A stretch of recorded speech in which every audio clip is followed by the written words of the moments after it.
Okay, now that we know where is the C, I hope you remember, where is the C? The C is here, right? Before the two black keys. Okay, so now let's find the G. Now look at the three black keys. Right after the first black key, if you count from here, 1, 2, 3, right after the first one, you have the G here. So now let's imagine that we go down, down, down at the end of your piano.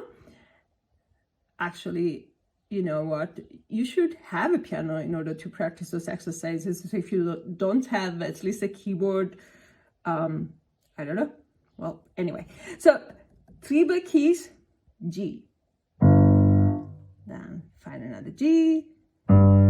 Let's find another G. And another G here. Oh my God, the fingers are so fast. Here. And another G.